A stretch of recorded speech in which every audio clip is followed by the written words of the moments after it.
Hey everybody, how's it going? Thanks for joining me this afternoon. I've got a great stream with a great guest that I think you're really going to enjoy. So I think it's hard for a lot of people not to notice that there's a serious problem with the American workforce, that there's a serious problem about the way that we go around hiring people into our most important institutions, the way we admit people to college, the way that we look at those that are prospective hires in our corporations. And one of the big problems is obviously the DEI regime. We are no longer picking the best candidates. We are picking people based on their immutable attributes. And this is causing a serious problem when it comes to investment, especially among white men in our working population. And so I wanted to invite Jeremy Carl. He's got a new book that's going to be coming out soon. He's a senior fellow over at the Claremont Institute. He just wrote a great piece about why white men are quiet quitting.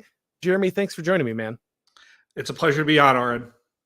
Absolutely. Like I said, guys, we want to get into why this is such a problem, why this is something that is impacting every aspect of our society, the competency crisis, the ability of our military, all these different aspects. But before we do, I need to tell you it is your moral duty to go ahead and hire only the most base people using New Founding. Hey guys, I need to tell you about today's sponsor, New Founding Talent. Look, we all know that the job market is a disaster right now. Based people can't find good companies to work for, and good companies can't find anybody to get the job done. The competency crisis is very, very real. So how do we get these two incredibly important groups together? We need organizations like New Founding. New Founding has created a network of high excellence professionals who are seeking to join grounded American businesses. These are individuals, often in elite organizations, who are ready for a team and a mission that supports their values instead of working against them. Aligned companies are already using this network to hire high trust, exceptional individuals who can match the culture and mission of their teams. So if you're looking for better employees to build a better world, you need to go ahead and apply for access to the New Founding Talent Network at newfounding.com/talent. You'll get connected with candidates who will build your business. That's newfounding.com/talent. Check it out today. All right, Jeremy. So a few years ago, I started seeing this phrase quiet quitting in all of these different magazines. It started popping up. Very millennial phrase, I think, describing a phenomenon of people not being very invested in their jobs. While the phrase might be a little tired at this point, I think there is a lot of truth to it. I think that is a phenomenon we are seeing over and over again in our society. And you point out in your piece that white men, particularly, are now doing this. What is quiet quitting, and why would white Americans find themselves investing in this, or divesting, I guess? Yeah, well, I think you sort of hit the nail on the head. It's a kind of notion that you're just doing a variety of less pro-social behaviors that show kind of investment in the business or investment in your organization, largely because you may not think that's going to be reciprocated. And I think we've always had slackers at work for varying reasons, but I think kind of the email jobs growth that we had under the COVID regime sort of led to a little bit more of an epidemic of this because it was a lot harder to monitor employee behavior. But what we're really seeing, and why kind of was shamelessly using that phrase, is that I think in the particular case I'm using it, it is when you look at our leading institutions, educational, military, et cetera, you're seeing white people kind of opting out, and they're not kind of necessarily making a huff about why they're doing this, but the data doesn't lie and the numbers are pretty dramatic. So, what areas do you think are seeing the biggest impact of this? If we start seeing a withdrawal of people, like you said, it's not that everyone is no longer involved in these institutions. It's not that people aren't hired. It's not even that people aren't necessarily working, though. I think if we look at the workforce numbers, that's also a problem. But it's that people are no longer investing themselves. They're no longer putting those hours in. They're not going to company events. They're not striving. They're not trying to build things.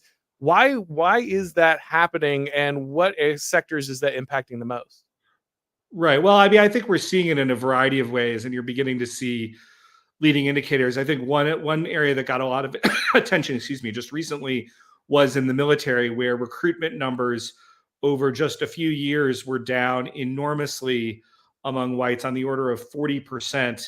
I mentioned the specific number in my article, don't have it off the top of my head, whereas every other group was basically flat. Now, that would obviously be really concerning for any group. We don't want any group to feel like they're not invested in protecting and defending the United States. But when you're talking about doing that with white Americans, that is the group that is most likely to be the quote unquote tip of the spear, as they like to say in the military, in terms of the special forces are kind of top people. 80+% of the special forces recruits in Iraq and Afghanistan were white. So when you're losing this sort of group disproportionately, you're losing people who disproportionately are the people who would have typically made up your elite soldiers or sailors. And so that's, or airmen. And it's tremendously concerning. That's one really visible place that we've seen it in a way that was just too big to deny. Yeah, I've got a lot of friends who are in the military, and they were sounding this alarm a long time ago. They said, look, this is a serious problem because people don't understand that much of our American military is now generational. It's families, who have been in the service for a long time. You don't see a lot of people from the outside coming into the United States military, and that's its own separate discussion about the health of a society that kind of has this kind of bifurcation. But you have a very small amount of people, and these generational families that are going in, and they are forming kind of the backbone of the front line of the military, that tip of the spear, like you're talking about the special forces. I think you mentioned the Navy SEALs, something being like 80% white. A lot of people don't realize that a lot of these people who are kicking in doors, not the guys who are refilling jets and doing paperwork, and God bless them, they're doing hard work too. I'm not saying they're not, but the guys who are out there who are in the most combat effective roles they're coming from Texas and Appalachia. These are the people who are really filling those. And when you go ahead and start, telling these people, well, you're the devil, everything in this society is that's wrong is because of you. You're the one that is just destroying the lives of every other American. They're probably less likely to go out there and kick in doors for a country that treats them that way. No, I think that's absolutely right. And Jesse Kelly, who's a conservative talk show host, probably many of your audience also familiar with him. He put up something on Twitter, and I quoted in the article where he said, "Look, I'm not encouraging. I'm a veteran. I'm not encouraging my son to go in, and basically all the guys I know who I served with are feeling the same way. I have one of my sons who's interested, and I haven't discouraged him." In any way. In fact, I want to encourage him because I think it's a patriotic thing to do, but he also is going in with his eyes open about the type of treatment that he is maybe willing to get that will be disparate. And he's kind of, at least at this point, in theory, as he's still in high school, he's willing to kind of put up with that, but he may not later, or as he goes on, he may not choose to stay in. And then you combine this with the fact that just, I think the other day, a couple days ago, the military is like, well, how are we going to make up this shortfall? I know, well, let's do a program for illegal aliens where they can get citizenship if they will go in what is literally a great replacement of Americans. And I think you tweeted out, I believe, something about this kind of being a late Roman Empire type maneuver by our regime, that we're literally getting to the point where we're grabbing illegals and using them to replace Americans in the workforce. And I have a whole chapter about the military in my book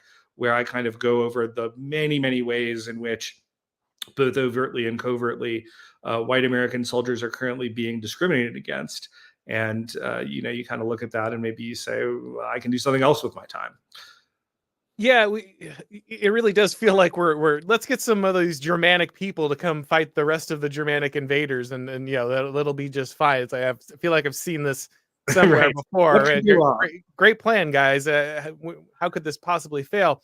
But it is amazing. Obviously we had this effective purge of the military, and don't get me wrong. Again, I've got a lot of friends who are in the military, and they've been saying this stuff has been going on for decades. That they've been slowly pushing conservatives out. They've been changing over the way that the military works. A lot less guys who have seen a lot of frontline time and as flag officers. Instead, we're getting a lot more guys who are very familiar with corporate boardrooms or diversity seminars. And that's the kind of stuff that's been pushed down on the military for a while now.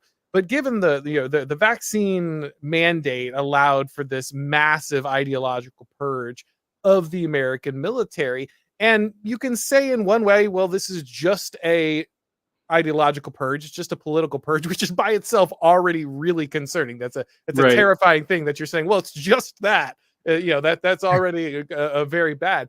But whether we kind of like to notice this or not, political opinions tend to correlate very heavily with demographic groups. And so a purge Sure. of conservative, Trump supporting Americans in the American military is also de facto a purge of white Americans in the American military.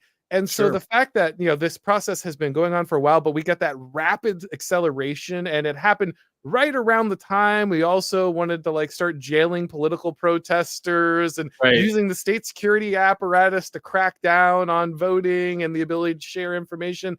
It feels a little scary when your military is now going to be made up of people who are literally brought in to guarantee their citizenship instead of people who are there because their families have been part of this country for a very long time and are involved in generational recruitment because they were the front line of the American military back when it was pointed out at outward enemies instead of perhaps inward ones.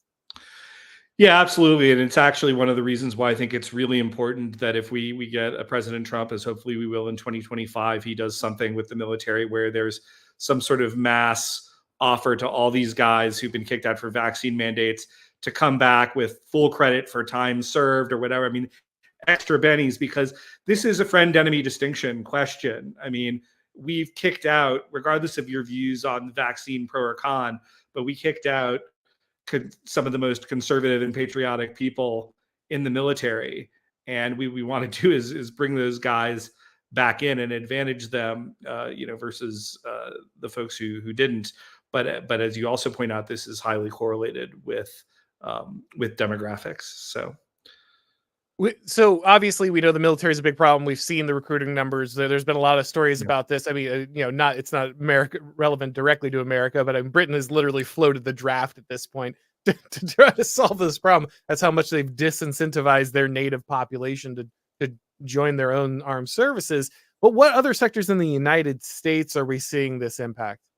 Sure. Well, one that sort of it didn't surprise me because I knew it was going on in general, but until I really dug into the numbers, I hadn't kind of realized how extreme the gap was because, of course, the media, the regime media doesn't talk about it at all, is in academia, which is if you look at the numbers for white men who of a certain age who kind of have gone to college, maybe it's like 18 and 25. I can't remember again. I've got the numbers in my piece, but it's like 33%. And that's like 1 or 2 points higher than African American or Hispanic men. And it's like 25 points lower than Asian American men of the same demographics.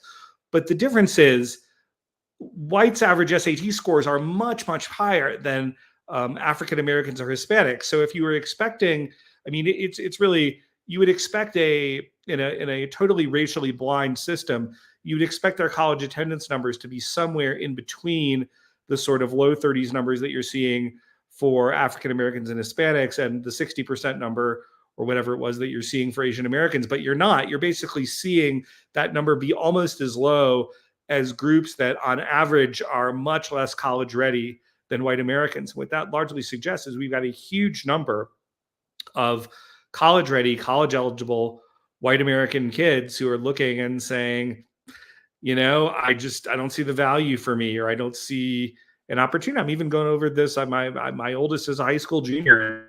I'm not saying he's explicitly putting this in racial terms in his own mind, but I think he's kind of looking at the scenario in terms of what's being offered by a college education for somebody like him, and maybe feeling like the value proposition is not there in the way that it used to be.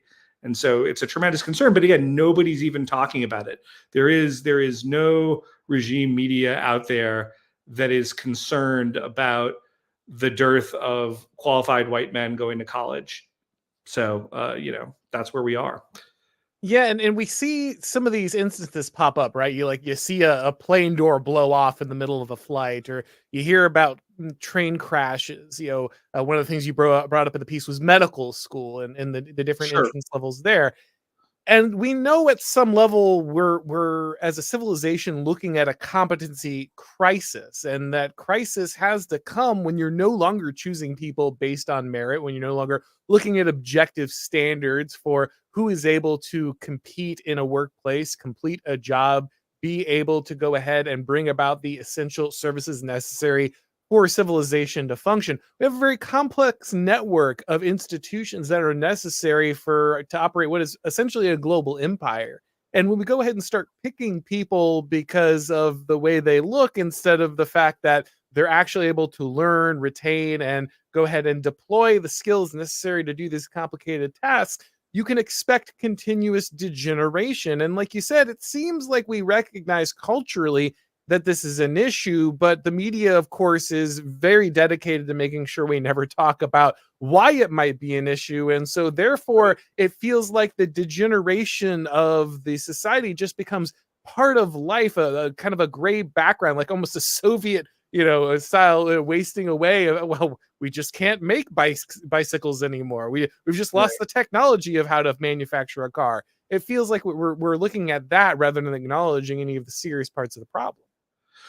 Oh, absolutely. And it is also a contagion. I mean, I started my career many, many years ago in the software business. And I remember them talking about how, grade A software developers who are usually infinitely more, almost an order of magnitude more productive than sort of an average software developers, they want to work with other grade A software developers. So if you flood the zone with a bunch of mediocre people, they don't want to be there. And that is true. That is not just a unique thing to software. It's like any institution. I mean, I even look at this for like, why are Republican staffers, with some very honorable exceptions, but some of whom are friends of mine, why do they tend to be so mediocre? It's because the environment doesn't really select for grade A talent. Grade A talent doesn't want to be around grade C political hack talent. And so that's, it's a problem for us even in the political realm. But yeah, we've really gotten on this very, very dangerous sort of road for the US to be on. And of course, this is not to suggest some, perfect scenario 100 years ago, where somehow there wasn't racial discrimination. Of course there was, right? But we quickly went from doing one type of racial discrimination that wasn't ideal to doing much more severe levels, arguably, of racial discrimination that's also far from ideal, without ever stopping and trying to just sort of treat people according to their merits as job candidates or as soldiers or what have you. Yeah, I think that's really critical, and I want to dive into that with you at length, because I think that's really the meat of the problem that we're running into now, is the way that we have institutionalized this vast system in maybe a way that never even existed back in the worst of Jim Crow. And people are going to balk when I say it. They're going to be like, "How could you?" But like, once we dive into this, people are going to realize how important race has now become in every institution. It's the thing that everyone has to see at every moment of every day and every decision they make. And I think that really creates a scenario you're talking about, where we're simply unable to function as a society because we're paralyzed and focused on this issue 24/7, unable to go ahead and pick people who can actually do their job because this is the only thing that we really care about. But before we dive into that, guys, real quick, I want to tell you a little bit about ISI. Universities today aren't just neglecting real education, they're actively undermining it, and we can't let them get away with it. America was made for an educated and engaged citizenry.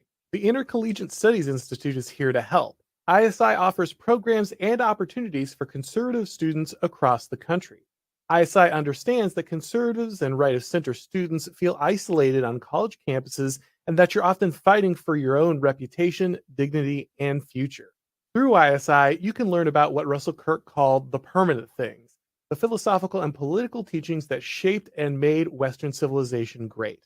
ISI offers many opportunities to jumpstart your career. They have fellowships at some of the nation's top conservative publications like National Review, The American Conservative, and The College Thinker. If you're a graduate student, ISI offers funding opportunities to sponsor the next great generation of college professors. Through ISI, you can work with conservative thinkers who are making a difference. Thinkers like Chris Rufo, who currently has an ISI researcher helping him with his book. But perhaps most importantly, ISI offers college students a community of people that can help them grow. If you're a college student, ISI can help you start a student organization or a student newspaper, or meet other like-minded students at their various conferences and events. ISI is here to educate the next generation of great Americans. To learn more, go to isi.org. That's isi.org. All right, so Jeremy, I want to ask you this, because I think a lot of people will look at what has happened and they're just thinking, how did we get here?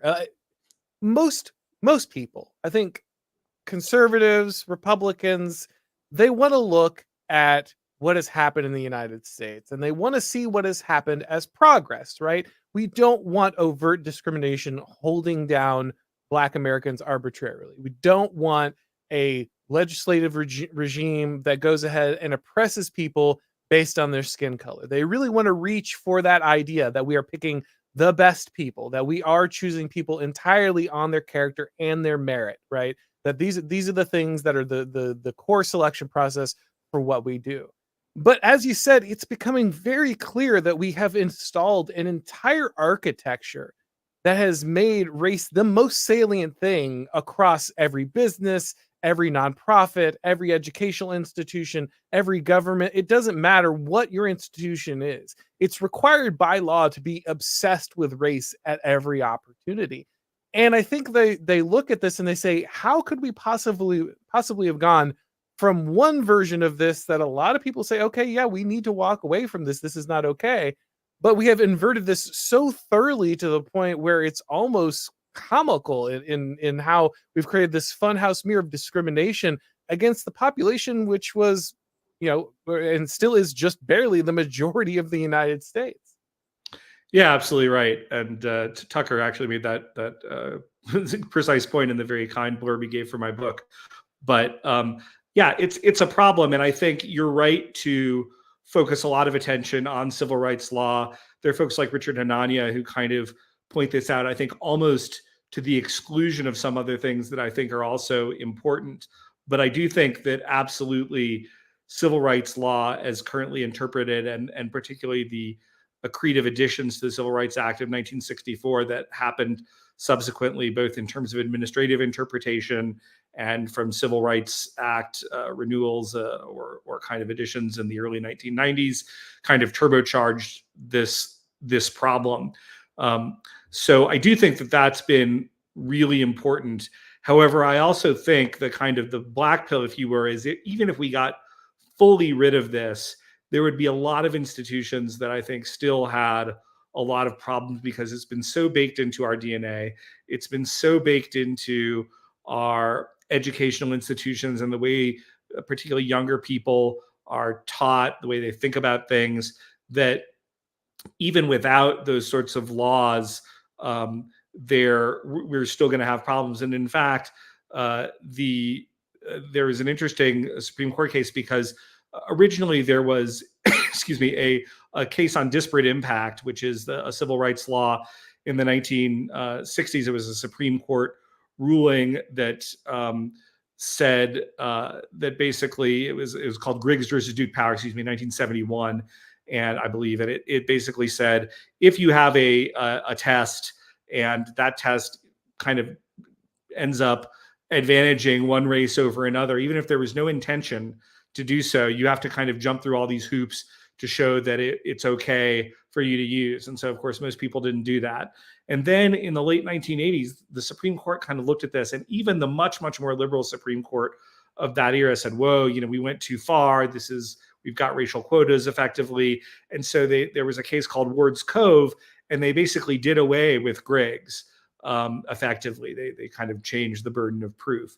And then what happened was the business community pressured the George W. Bush, H.W. Bush rather, excuse me, administration, and George H.W. Bush was not kind of maybe known for having the biggest spine on this or other issues, to kind of say, hey, reinstitute this. And so a Republican administration rather, reinstituted this discriminatory law and actually codified it into the law, whereas previously it had just kind of been a Supreme Court judgment, and obviously that had legal force, but it wasn't the same thing as a congressionally passed law. So it sort of showed how people got used to this discriminatory environment, and then when you try to take it away, they actually rebelled against it, and that has had all sorts of deleterious effects.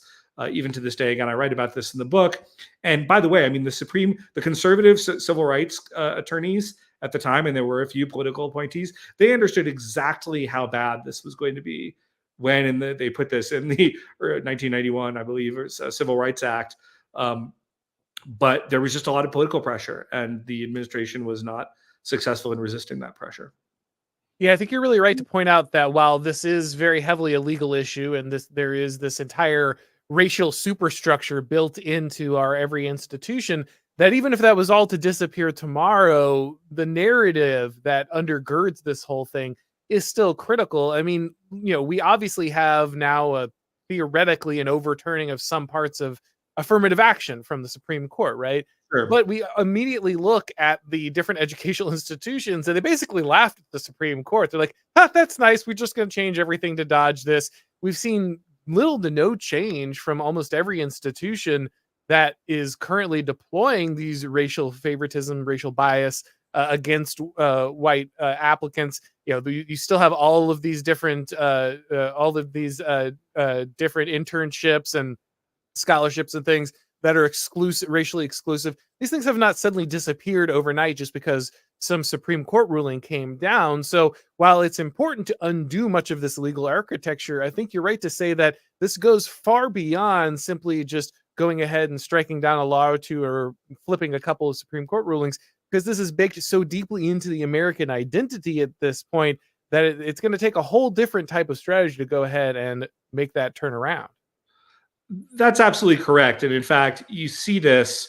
What kind of getting rid of these legal strictures does is, for the institutions, the few out there that don't want to cooperate with that regime anyway, now it gives them the excuse. So, for example, you saw Missouri, as soon as that ruling came down, their attorney general, who was on top of things, eliminated race specific scholarships in the state. He was able to successfully do that. But I don't know that I saw any other state do that, right? They either weren't on the ball enough or they haven't pushed it enough or whatever have you. And now you actually just recently, you mentioned this, I think just yesterday, the Supreme Court kind of declined to hear a case about merit admissions at the Thomas Jefferson High School of Science, I believe it's called, in Virginia, which was a very elite high school that was clearly discriminating based on race. And the Supreme Court declined to review this, and they did so under what was, and again, I haven't read the decision, so I'm relying on this secondhand. So please, Twitter conservative attorneys who have read it, don't come and shoot me. But my understanding is basically the kind of decision was functionally like, yeah, we don't really want to explore how bad this is going to be. We're not going to set an outer limit. And if you can come up with some reasonable proxies for race that don't kind of look quite as blatant, then we might look the other way. And to their credit, Alito and Thomas, who are really the only two solid Supreme Court justices we have, across the board, said, Alito had this dissent where he's kind of like, this is outrageous. This is exactly what we were trying to legislate against. And now we should just strike this down because it's clearly inconsistent with our original ruling. But they couldn't get the other justices to go along with them. And so as a result, now you have this hole. And even if it's a small hole, you can bet that the Harvards of the world are going to drive a truck through it.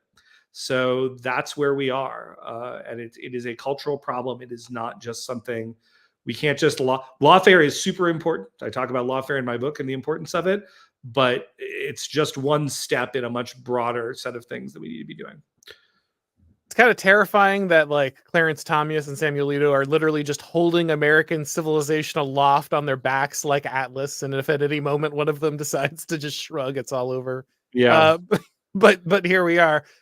So this is very complicated, and I haven't gotten into your whole book yet. So you'll just be letting me know this one for the first time but I'm interested in picking your brain on this. It feels like there's two critical aspects that we have here, right? The first, we're not allowed, I think, to notice that we have group differences that are repeatedly showing up in the data, right? And so when we look at merit-based admission, when we look at completely colorblind performance metrics, if anyone looks and takes off the color blinder for a second, they recognize that actually these things don't just equally distribute themselves across the American population. They have predictable, reliable results. And that fact means that if we go to a truly meritocratic system, the demographics of our institutions will shift rather significantly in ways that would be shocking to many, even conservative people.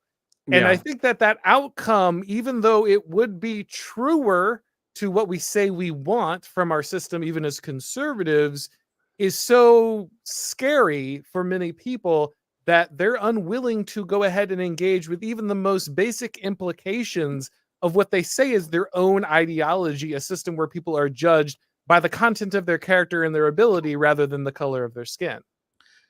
Yeah, I think that's right, Auron. I'm really glad that you brought this up because I think you're right that very few people, the people like me who've kind of really looked at these numbers, and maybe you and other people who get paid to be conservative policy nerds, or maybe some of the liberal folks who don't want this to happen because they understand how bad it would be, sort of understand the sort of extreme gradient of change that you would get if you went to a fully meritocratic system. If you were to ask me honestly, just putting on my political hat and not my legal hat, with a gun to my head, like, how do I think it would be best for society to shake out? You're probably not even going to go full, truly 100% meritocratic. It's not viable. But what you would do is you'd cut out the 2/3 of the bottom, let's say, of the folks who really shouldn't be there, shouldn't get the job, shouldn't get the admission, just like aren't even competitive, but are only getting in there because, or this position because of race.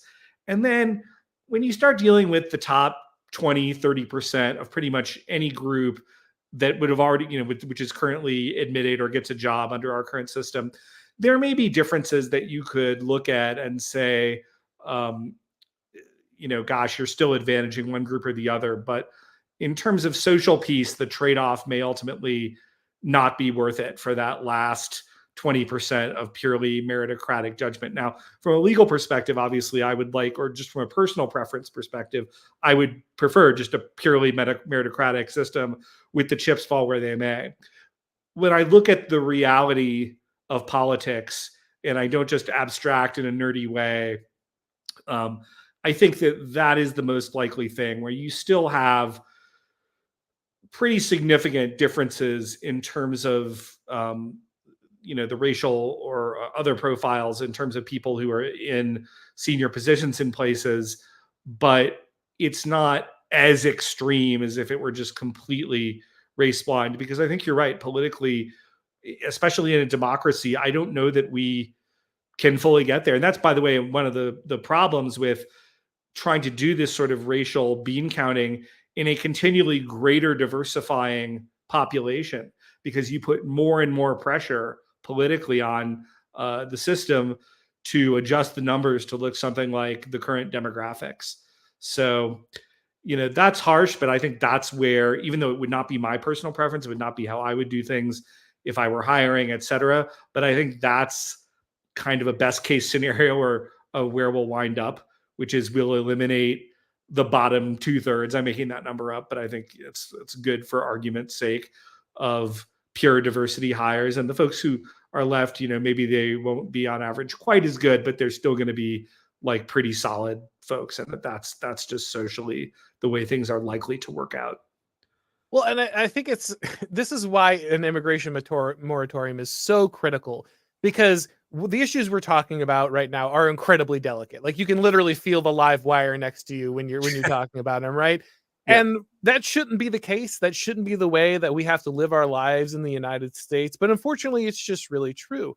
But we can't even begin to have these conversations, as you say, in a country that is constantly shifting demographically. What does one group owe to another historically? How do we manage these different debts, these historical relationships? How do we go ahead and codify this, or find a way to go ahead and heal old wounds and forge an identity together and unify in some way, if we don't have the ability to at least lock down and control what the nation looks like at this point? You can't actually have any discussion about any of this in reality.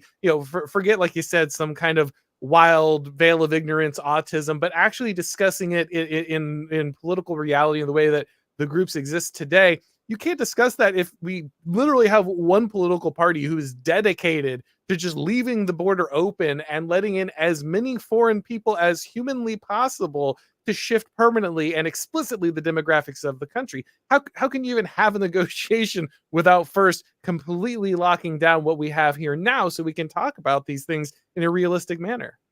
No, that's absolutely right, and that's a challenge. I think if there's one slight white pill within this kind of ridiculous demographic transformation that we're doing, it's that a lot of these other groups that are coming in are not as suffused with white guilt as white people are in this Right. country. And therefore, they are less likely to tolerate being discriminated against just because of some claims of a historical reparation in the Broadway being used against them. And that's interesting. One of the reasons why you saw California again defeating affirmative action, California being a highly diverse state with tons of immigrants last year or the last election at the same time when the Democrats were sailing to huge victories.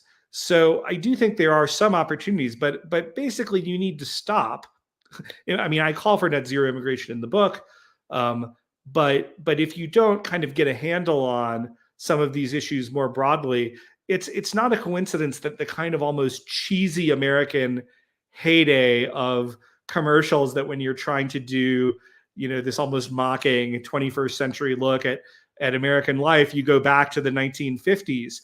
Okay, and again, I'm not. There were obviously a lot of social problems in the 1950s, but that was also toward the end of a time right before the Hart-Celler immigration bill totally blew everything wide open, where we had very, very little immigration and a chance to socially recohere a unified identity among immigrant groups, a unified new American identity. I don't think it's a coincidence that it was at that moment that we had a much more sort of coherent social structure, more positive demographics. And I think really the key to doing that is to look, we're not going back to whatever the demographics of America were 80 years ago, 100 years ago. It's not happening, right? So what we have to figure out is how do we Americanize this country that we have now into some sort of unified identity?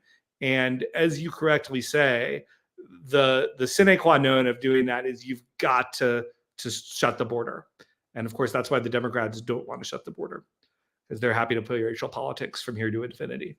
Right. Absolutely. I mean, I don't know if we're ever going to get a proper American ethnogenesis, but we're not going to get even close if we can't have at least a unified understanding of the field of where we are and Sure. take stock. And that requires a level of stability that we are desperately actively destroying. We are trying to Yeah. avoid at all costs, again, for the political advantage of the left. Well, the other thing that I think is another landmine, but I think we just can't avoid if we're going to look honestly at what's happening here, is you pointed out that many of the new immigrant groups have no problem.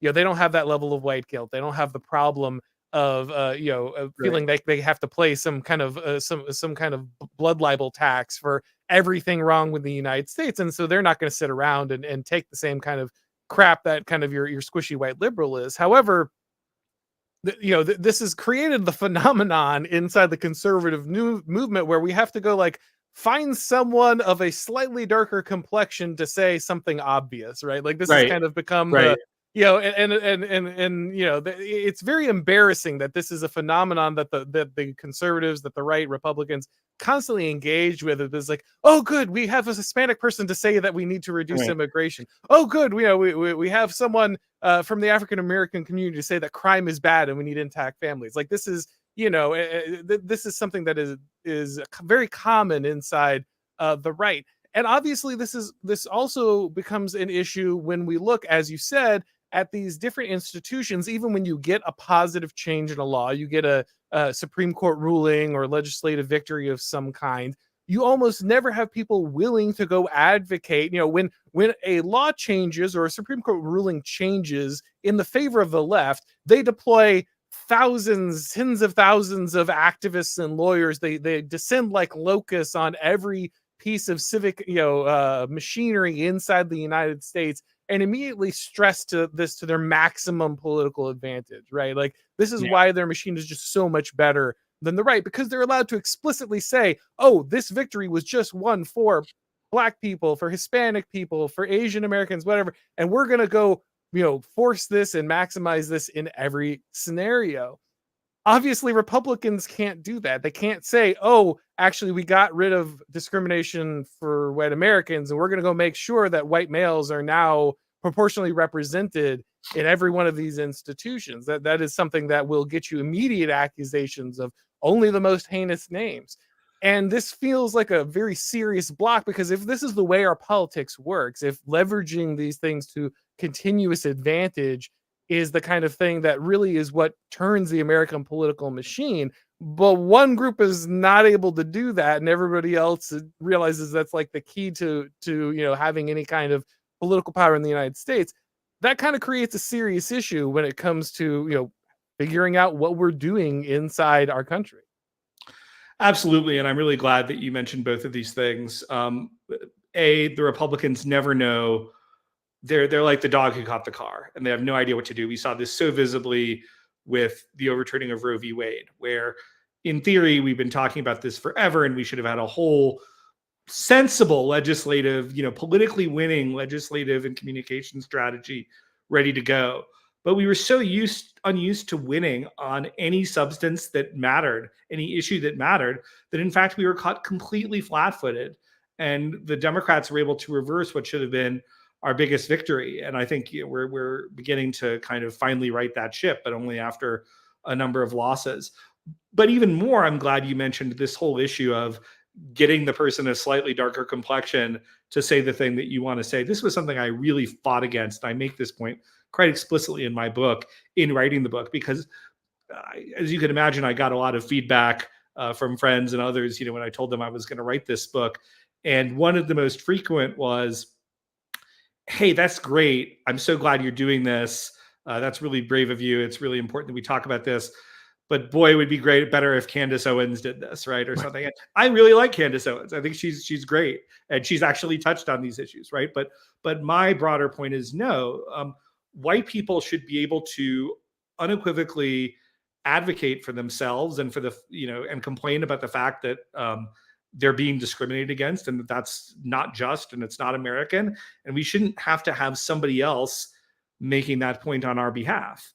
That in and of itself is a symptom of the problem that we have. And so I very much tried to get away from that notion that I did get the feedback, oh, well, somebody else should say it. Well, if you can't say it for yourself, then you're automatically coming from a losing position. And so I just started with the assumption that there is absolutely nothing wrong with me saying these things. There's absolutely nothing wrong with white people pointing out what is going on in this country, and that it is profoundly to their disadvantage, and that it is profoundly unjust, and demanding something better and organizing for something better. Yeah, I think when you have an entire academia, when you have corporations that explicitly hold seminars saying be less white, purge whiteness, whiteness is destroying culture. I mean, this is blood libel. That's the kind of rhetoric that is being thrown around out there. And if you can't acknowledge that, if you're just going to sit around and be like, don't want to rustle any feathers, why people say that I'm some kind of parasite that should be eradicated from society. It's like, yeah. Well, I mean, I've seen this play out before. I'm Right. I'm a bit of a student of history, and this seems like a very bad place to be in any given society, and you should probably be aware of that.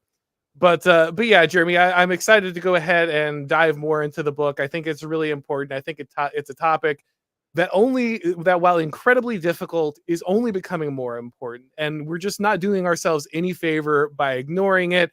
A lot of people want to create proxies for this. A lot of people want to dodge this subject, but it is critical that we be able to engage in this and do so in a kind, respectful, and thoughtful way, but still doing it in a way that is addressing what is a critical issue. Because if you don't do this, it's only going to get worse, and the outcome is going to be terrible for everybody. We don't want people quitting society. We don't want people walking away. We need everyone contributing to the United States. We need the best. We need the brightest, and we can't have a society like that if we've decided to single out one group and say you're not allowed to compete because of the color of your skin. Absolutely. And this is a key point you make. And again, I make it again, almost close my book with it to say that this is not about what's best for white people, although that certainly is a component of it, but it's what's best for America. Like, it's bad for everybody of every race, of every background, if we're not treating people in as fair and as colorblind a manner as we possibly can. And again, I'm not naive about realities. Those things are always going to be there. But if we're not at least aiming toward that goal, if we're not at least calling out that, no, you don't get to stigmatize whiteness or talk about white guilt or this and that, this is kind of a baseline for where we need to be in this country. And one of the things that does encourage me, I started writing this book a year and a half ago. And a lot of the stuff that I felt like when I started to write the book and when I made the proposal to my publisher, I was like, whoa, pretty high wire here. No, doesn't look like there's any net down there. Now, just even in the last 18 months, I think I'm seeing a lot more people of all backgrounds who are speaking up about this and are saying, yeah, this is wrong, and who are not afraid to go on X or a place like that, where with their very big audiences, in many cases much bigger than mine, and call out anti-whiteness for what it is, say that we shouldn't be putting up with this in society, to kind of point us in a better direction. And so I'm actually I don't know that I'd say I'm hopeful per se over the long run, but I'm really hopeful that at least over the next decade, this conversation is going to become much more honest, much more real, and that hopefully we will correct and find ourselves in a little bit better place. Yeah, I think you're right. I mean, you have people like Charlie Kirk, you have people like Matt Walsh, you have guys with massive platforms out there who are saying, look, we can talk about this like adults. It's time for us to have this conversation. The hour is too late. We cannot sit around and pretend like this isn't an issue. And I agree with you. I think that's an incredibly important step because, again, it's just no one has done any favors. No American of any race or any background has done any favors by pretending like the regime that is currently installed, the way that people are handled in the current hiring system, in the current institutional and legal system, pretending like any of that is okay. It's not, and people do need to be able to talk about that. All right, well, we're going to transition over some questions from the people, but Jeremy, before we do, I'm sure the book is available for pre-order. Can you tell people where to find it?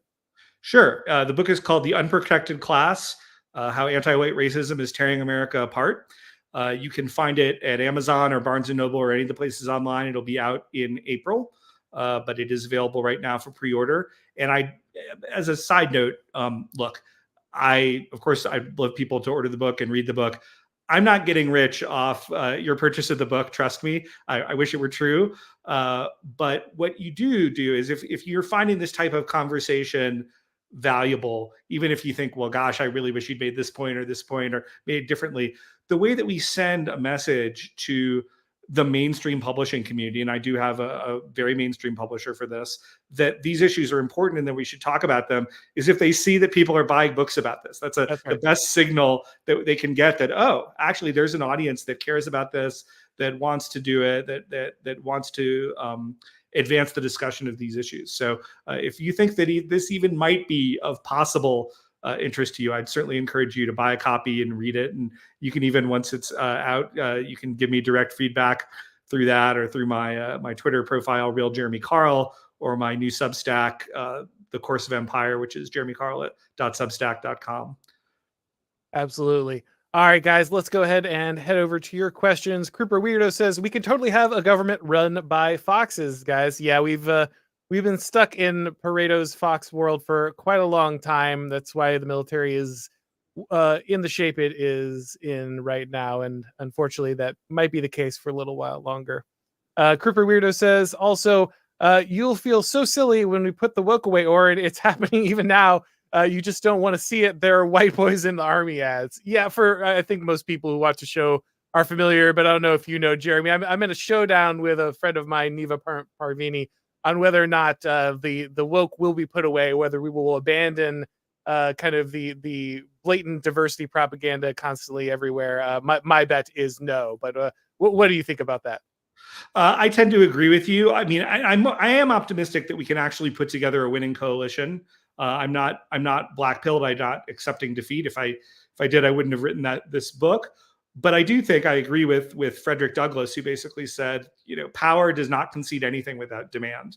Like, that's the bottom line. You have to show them that there is a certain place that they are not allowed to push you. And that if they do, we're going to push back even harder. I kind of talk about this in my book, the idea of the kind of Cold War idea of mutually assured destruction, which we used to navigate our nuclear arsenals with the Soviets, and encourage folks to say, hey, maybe we're not going to fire these things because it'll lead to the entire destruction of the world if we do so. That's where we need to be, not with the literal destruction of the world, but with the social fabric of the country, on some of these issues involving race, where we need to make it really clear that when the Democrats engage in these blatantly anti-white racist sorts of strategies, that the payback is going to be so immediate, so painful for them, that they will cease and desist from doing so. And I think if they do that, maybe it's a certain point, not everybody has to love each other and sit in a circle and say kumbaya, but they can kind of say, hey, maybe we should just let this sleeping dog lie and try to treat everybody equally and fairly, and that'll probably be the best outcome for everybody. And I think that is achievable, but we've got to be, as Donald Trump might say, we have to be a lot tougher. Yeah, absolutely. Let's see. We have Zas Splash, I think is the right way to say that. Just pre-ordered Auron's new book. A reminder to everyone to support your friends. Looking forward to getting my copy. God bless. Well, thank you very much, guys. Yeah, I also have a book obviously coming out. The Total State, it won't be out till May though. So you'll have plenty of time. You can read Jeremy's book and then you can move on to mine. You'll have an excellent back-to-back reading experience. But of course, mine is also available for pre-order if people would like to do that. And I'm looking forward to reading that. Absolutely. Appreciate it, man. Let's see. Bend Over. Excellent. Only the best audience I have here on the Auron MacIntyre program. I was in the Army infantry the last half of the 2000s, and all combat units were over 80% white. I'll tell anyone who asks me about joining to stay out, Christ is king. Yeah, Ben, like you said, I have heard the same thing from many of my friends who are in the military. That's pretty consistently the case. And so when you go ahead and racially bias your military in this way, you absolutely destroy its effectiveness. There's simply no reason to do this other than, if you're attempting to create a military that is not maximally combat effective against your foreign enemies. Yeah. And when we wind up with an aircraft carrier sunk at the bottom of the sea, we're going to realize it's a problem. That's Jesse Kelly has used that metaphor a lot to talk about our concerning direction the military is heading on these issues. There's a very real moment of is that our Chernobyl, or something. Yeah. like when America's ability to project global power suddenly just completely collapses when people realize we're not competent enough to keep this Herculean feat of running these destroyer or these carrier groups around the globe. Yeah, I mean, I've heard the phrase used, a geopolitical run on the bank.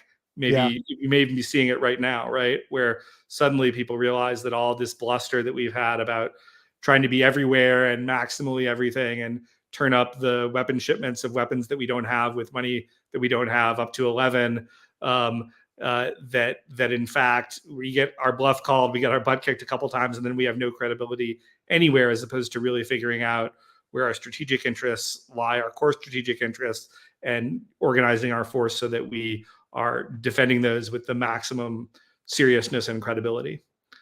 I'm trying to remember which country I saw some article about where one country sent like the few remaining artillery pieces they had left to Ukraine.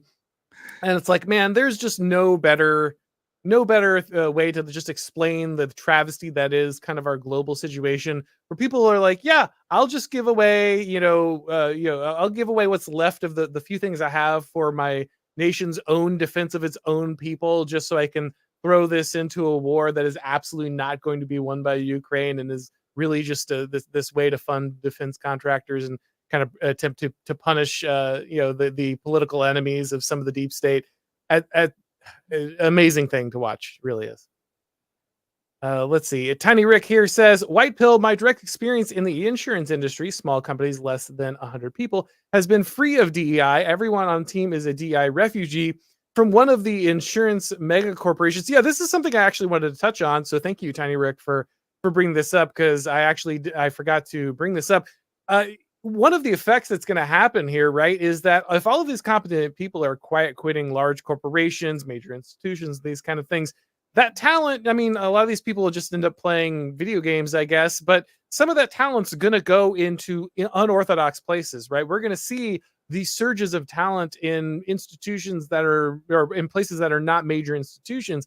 That's got to shift some of the energy, right? That's got to be a vibe shift where all of the best talent is no longer concentrated in these massive Fortune 500 companies. We're not just grinding IQ into the finance industry, but we're actually seeing it go to places that it otherwise wouldn't be welcome, and create new and interesting things.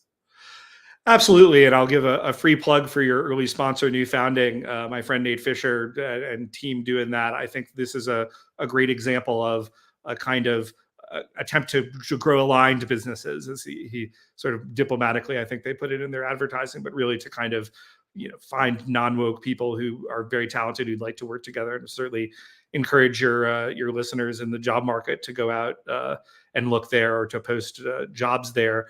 But I think also what you're touching on, I think you will see more and more movement towards some of these smaller groups, and out of the megacorp, you're going to see more talent migrating to some of these places that are not infected by DEI. And in the best sort of case scenario, of course, this would proliferate, and these small companies would eventually become the big companies and have the best people and take over the industry. I do have a slight concern, even though I think that's a very positive development, and I don't want to discourage in any way. I think it makes sense. In fact, when I look at my own boys, I think they're kind of, to the extent they're thinking about their careers in high school, they're almost implicitly thinking that way.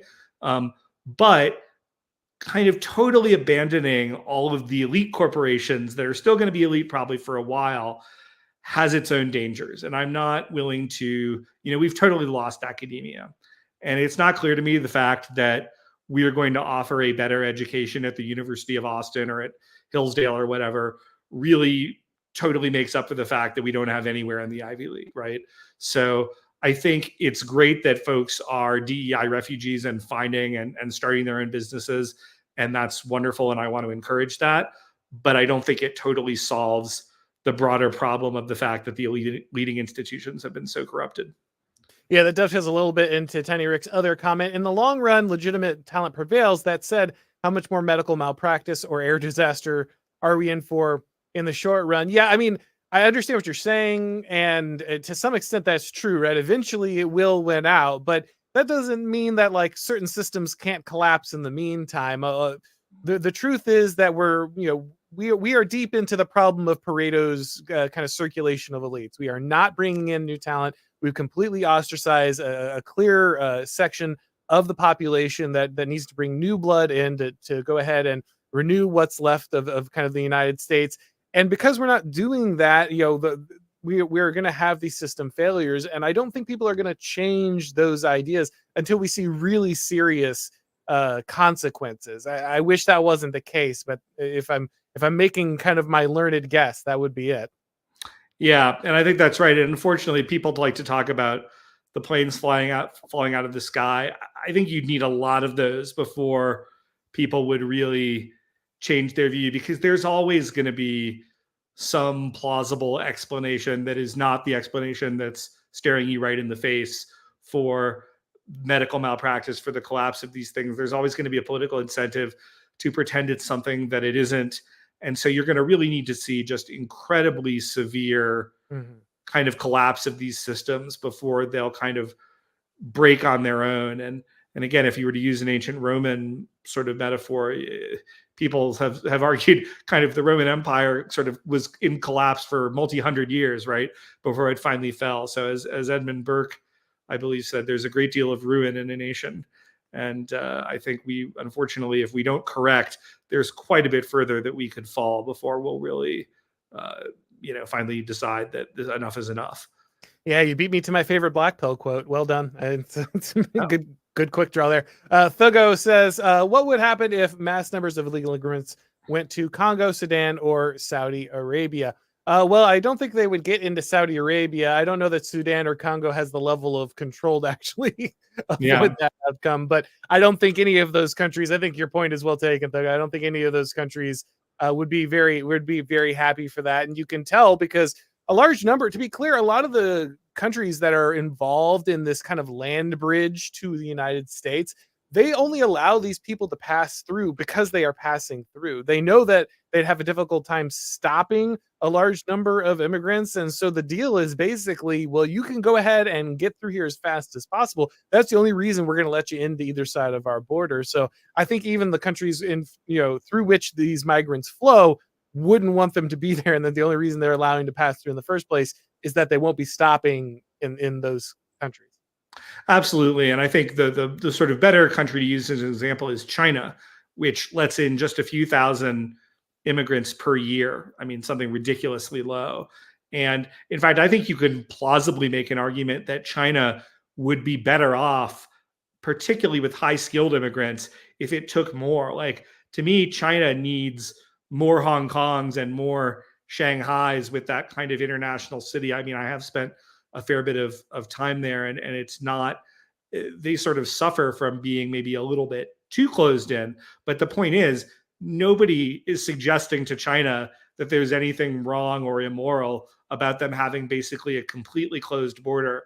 But yet the US is expected to let in millions of illegals every single year, or we're basically committing a crime against humanity. So to call it a double standard is just to drastically understate the case. I mean, it's incredibly insulting, demeaning. It's terrible all the way around. Progressive publications do have to run that piece for Japan every like twice a year, though, right? Like for some reason, Japan does have to open its borders, like that. Yeah, at least a little bit. But even Yeah. when they do, right, it's only to kind of similarly aligned Asian countries for the most part. Right. And in fact, I just saw there were like some Kurds in Japan causing some riot, and everybody was sort of freaking out about it. And they have, in general, a very low threshold, as they appropriately should. I'm not criticizing them for public disorder, and they'll just kick you out.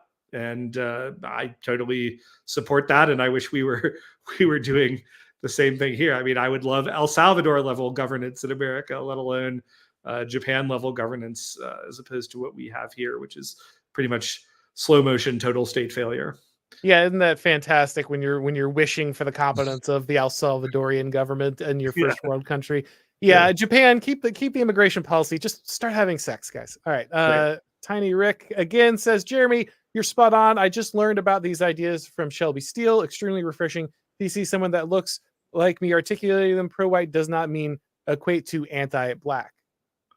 Absolutely. And Shelby was actually a colleague of mine at my previous gig at the Hoover Institution, although I only had to interact with him a few times, but a terrific guy who spoke about these sorts of issues very bluntly. And I do kind of want to note, I mean, I don't even know how Shelby would really categorize himself. I think probably as a conservative, but African-American conservatives in particular, they really do sort of get the worst from all areas. And at the same time, there's some of this patronizing, oh, we're going to put you in front sort of thing that does go on. But the treatment that they often get from the African-American community, and this is true of pretty much all minority conservatives to varying degrees, can often be really, really brutal. So I'm sympathetic, but yes, I think it's important that it's not just Shelby Steele should not be the only person who has the permission to talk about these issues. We need to talk about them ourselves. We need to not apologize for talking about them, and we need to not apologize for demanding at least equal treatment, hopefully, for a country that was founded by many of our ancestors. Yeah, that's just bottom line. Absolutely. All right, guys. Well, thank you so much for watching. Jeremy, thank you so much for coming on. I think it was a great discussion. Always a pleasure talking to you guys. Make sure that you check out Jeremy's book. You go ahead and pre-order. Make sure you check out his Substack, his Twitter, all of that great stuff. Of course, if it's your first time on this channel, make sure that you go ahead and subscribe and turn on the notifications. Click that bell so you can watch these streams when they go live. Also, if you'd like to get these broadcasts as podcasts, make sure that you go ahead and subscribe to the Auron MacIntyre Show on your favorite podcast platform. When you do that, leave a rating or review. It really helps with the algorithm magic. Thank you for watching, guys. And as always, I'll talk to you next time.